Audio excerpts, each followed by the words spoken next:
So I'm going to change the topic a little bit from STEM into a different area. So with the Competes Act and everything else, there's a lot of effort trying to increase the number of scientists and engineers and so forth. But if you look at the numbers, if you compare India, China, and the US, the numbers favor them. That's a fact. Okay. So there is also several of us who think that while we might not be able to meet the numbers of scientists and engineers, masters, doctorate, that China and India together might provide, what are ways by which the graduates that we produce have more creativity, more innovation bent in it, right? Mm-hmm. And so this is an important topic which is being discussed in many places, including the National Academy of Engineering. There is a view, I think, I don't have the data to show you, but the fact that arts and the humanities contribute significantly to the creativity and the wholeness of a scientist or an engineer. Well, NSF is not going to do that. And you might be aware that the funding for NEA and NEH has been cut by 3% this year. To begin with, it's about 165 million apiece, which is very small. So help me understand, is there any discussion about how we make our scientists and engineers better be able to innovate as they leave the universities? I think that's an area where the private sector has done, in some areas, a very good job of taking the lead. You look at the X Prize a number of years ago, where they were trying to start to develop space tourism, and then the amount of money they put up for the award, as everyone's aware, was paltry. I think it was like $1 million or something. But you had at one point, I think it was 24 teams from around the country and even from around the world competing, trying to come up with different innovations and different ways to do that. I know that there are a number of other areas where there are, competitions to try to get this going. One of the fun things about working in the congressional levels, when they have these events, they'll either set up on the mall or they'll stop by our offices or set up in a room, and we'll be able to walk in and see these things. In terms of getting that innovation down to more of the scientists and the engineers in the lower levels, I think you have to start when they're in primary or secondary school. Show them that this is what you can do if you start to think about being a rocket scientist or a chemical engineer. Cornstarch and water is a fun experiment to help kids innovate. My mom's a teacher, and I was playing with that the other day, and it was the most entertaining thing. But for her and for her third graders, that to them is, well, what else can we do with this? Can we just bounce a ball on it and have it move around, or can we start to think of other applications for it? So I think a lot of that goes down to, again, the primary and secondary level, and making sure that the programs there aren't being cut, to allow the teachers to do these small projects, to get their students' minds thinking, to get them to not just be able to take a test, but ask the questions, why can't it do this? Or why does it do that? And then move from there.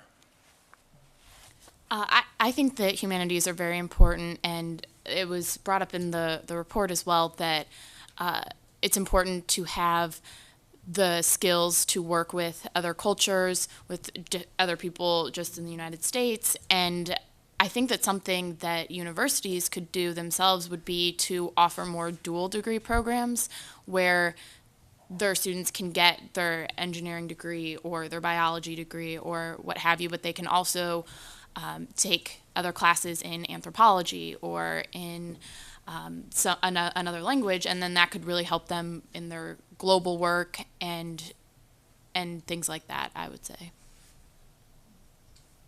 I think, as you know, I mean, some of the programs at NSF, that encourage interdisciplinary training, like the IGERT program. I think there are some existing traineeship models that might be good candidates to look at in terms of enhancing the creative and the entrepreneurial aspects in the programs and curriculum. But the other issue is the value of the humanities and arts, and I do think that there has been a pretty intense focus over a period of time now on STEM and support for STEM.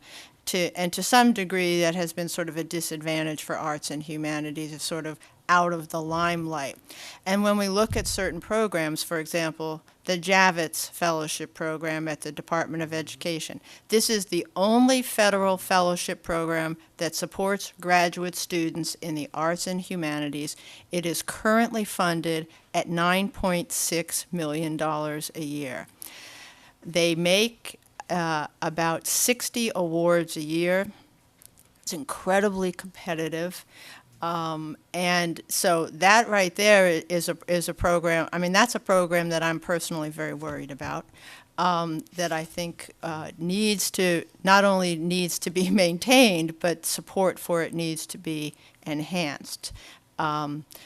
So this is something that we've talked about in our community about how to enhance support for arts and humanities, not only through the existing programs, but through perhaps looking at other agencies like NEH, which used to support graduate students at one time in the past, and then support for graduate students at NEH was eliminated.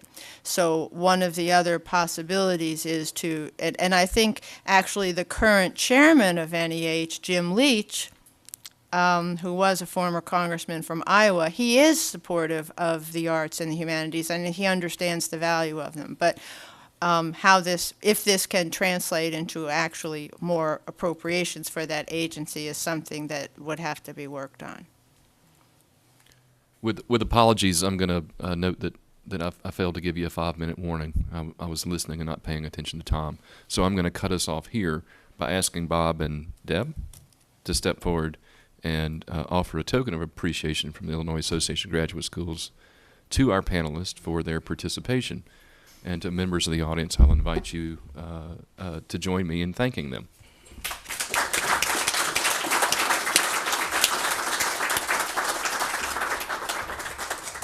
A lot of times our great state gets known for the wrong kind of government activities, but as Patty pointed out, we have some impressive government leaders, and I think that you all represented that today, and we're most grateful to your participation here.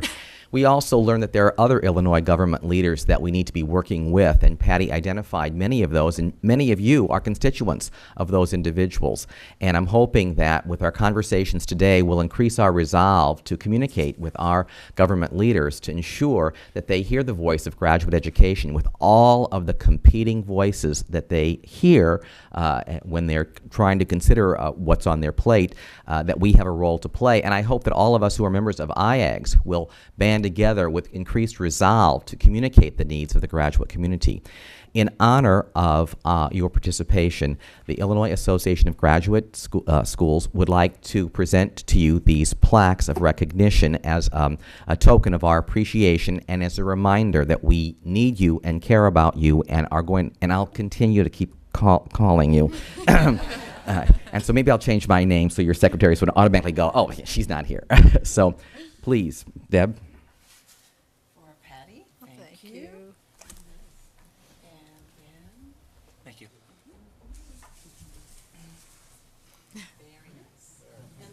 Thank you so much.